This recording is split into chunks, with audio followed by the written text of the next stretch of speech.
Insignificant Events in the Life of a Cactus by Dusty Bowling. Chapter 15. Hey, I said, walking up to Connor a couple of days later at his locker. He turned around to face me. Hey, how's spaghetti? Better. I had spent as much time with him as I could, trying to motivate him to get well and eat his hay, even offering it to him with my feet. I also made sure he ate his llama ration. My efforts seemed to be working. That's good, Connor said. Do you know why he's named Spaghetti? Seems like a weird name for a llama. Denise told me he's named after spaghetti westerns. Oh, Connor said. What are those? I shrugged. No idea. Maybe movies full of cowboys eating lots of spaghetti. Connor nodded. Weird. I saw Zion walking down the sidewalk toward us. Hey, Zion, I called to him. He was concentrating so hard on watching his feet, he didn't hear me. Zion, I called again. He looked up, seemingly surprised that someone was talking to him. I can't exactly wave to get someone's attention, so I jumped up and down a little bit. Zion, I said again as I bounced. He finally saw me. He stopped in front of me and Connor. Hi, Avon, he said softly. This is Connor, I told him, and the two boys gave each other a little mini wave. You're in my history class, Zion told Connor. I've, heard you in there. Connor barked and shrugged his shoulders. You and everyone else. Connor has Tourette's syndrome, I explained to Zion. He can't help it. Oh, I didn't think he could.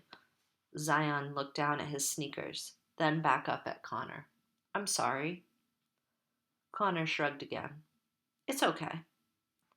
Anyway, I said, I was just about to ask Connor if he wanted to come over after school and do some investigating. I eyed Zion seriously. I live at this theme park called Stagecoach Pass. Yeah, I know that place, said Zion. Oh, good, I said. We're trying to figure out why no one ever sees the owner. We think he might have been, I looked around and whispered, murdered. Zion took a step back. That sounds scary. Connor barked. Trust me, there's nothing scary about that place. I don't know about that, I said. This morning, when I left the apartment, I found a dead lizard right at the bottom of the stairs. I sighed and nodded. Yep, I think someone was trying to send me a message. What kind of message? Zion asked. Stop butting in your nose where it doesn't belong, or I'll send you some dead lizards, I said, obviously. Connor shook his head. I don't know. Stuff dies in the desert all the time. That's kind of what the desert does. Kills stuff. Well, you guys should come over. I'll show you the dead lizard, and we can search the storage shed more. Connor slammed his locker shut. I can't. My mom needs me to wait at home for the maintenance guy. For some reason, our hot water won't work. Oh, that stinks, I said. I can't either, said Zion, and I'm not sure I want to get involved with murders and dead lizards and stuff. I don't know if my parents would like it. It's only one murder and one dead lizard. I rolled my eyes and tapped my foot. How about tomorrow? It's Saturday. Yeah, Connor said. I can come over early. We both looked at Zion. Okay, he said, but if anyone sends you any more dead animals, I'm out. Great, I said. I can't wait for tomorrow. As Connor, Zion, and I walked together down the sidewalk, I heard someone do that coughing thing when they sneak a word into the cough, but they're not actually being very sneaky about it at all. And the word was freaks. Chapter 16. The next morning, I wrote a new blog post. It said, I'm sure most people who see me feel sorry for me at first. I think their first thought is probably something about how terrible it must be to not have arms. Maybe they imagine me helplessly being carried around by my mom everywhere in a giant baby backpack, and my poor parents having to brush my teeth and feed me through a tube and change my diapers or whatever. What a lot of people don't realize, though, is there are a lot of fantastic things about not having arms. Seriously, I can think of 20 right now. Number one, no fist fighting. This is a really positive for other people because I would totally win in any fist fight. No, really, it would be a total smackdown. Number two, no rough elbows. My mom has eczema, so I know what a curse rough elbows can be. Number three, no need to clean my fingernails. You can add filing, polishing, and trimming to that as well. Number four, no leaving fingerprints behind at a crime scene. Very helpful if I ever rob a bank.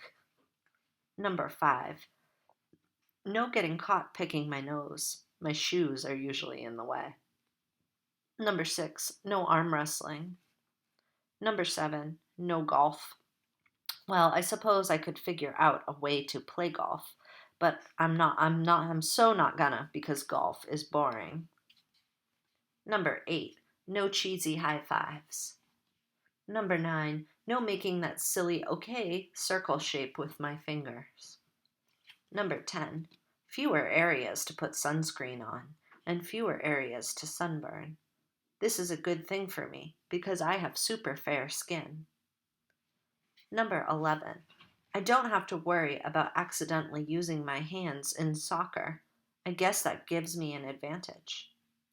Number 12, no fighting over the armrest at the movies. Really, no fighting over the armrest anywhere. Number 13, no armpits. How can there be pits when there are no arms? They're more like flats.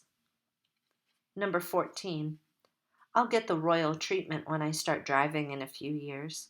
That's right, it's princess parking for this girl everywhere I go. And yes, I will be driving an actual car. Watch out, roads. Number 15, less money spent on jewelry, rings, bracelets, watches, etc. Number 16, no flabby flapjack arms when I get old. My great grandma has those. Hopefully, she's not reading this. Number 17, no push ups. Number 18, I never get that floppy numb arm thing at night from sleeping on my arms. My dad gets that just about every night. Number 19, no one's ever challenged me to a thumb war, which is good because I don't like wars. Number 20, pranks that work. One day I'll pull a fantastic prank like pretending my arms got torn off in an elevator door or something. I look forward to that. I stared at the screen. Who exactly was I trying to convince? The person who'd called me a freak yesterday or myself? I hit publish and browsed through some of my previous posts. I noticed that Emily had commented on a lot of them, mostly short remarks like LOL or miss you girl. Someone else had commented that I was in their art class at school, though they didn't say who they were. A couple of other people wrote that I made them laugh. That was nice.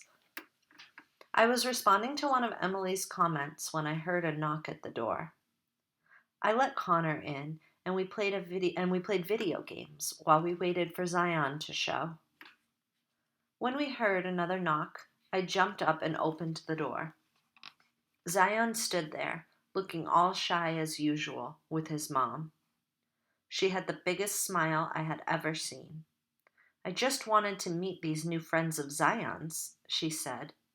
She looked like she might explode from happiness. I guessed from her expression she didn't meet a lot of his friends.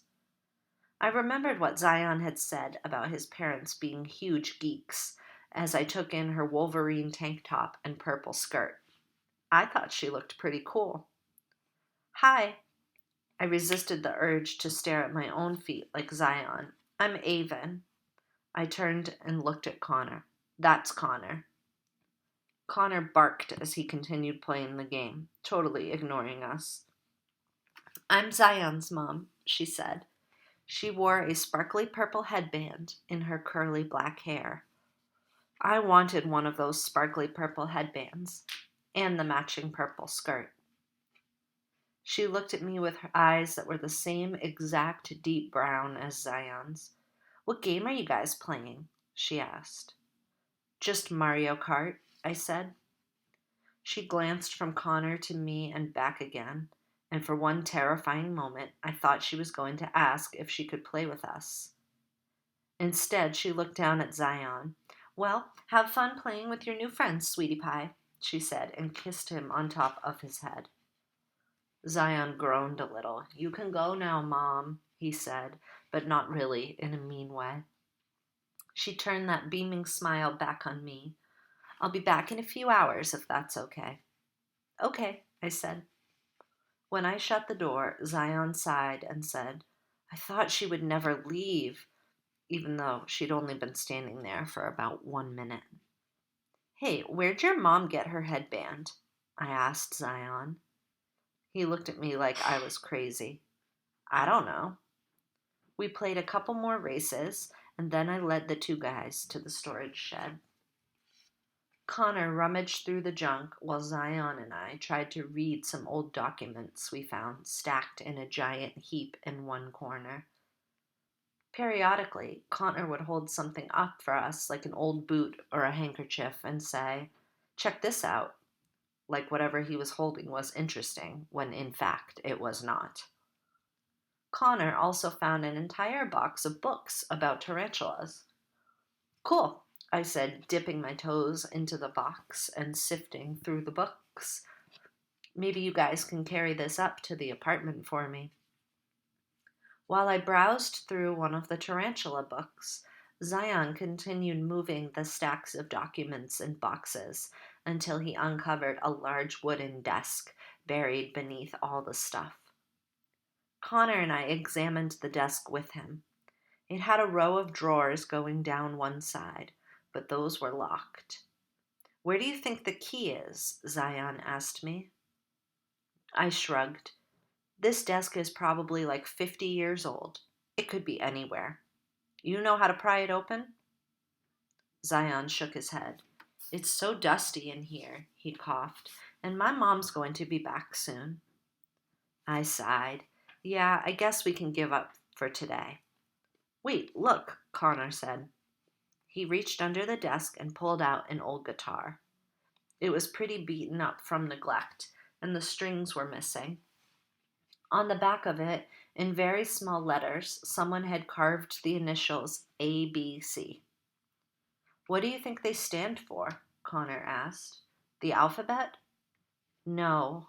I ran a toe over the carved letters. Something, something, Kavanaugh.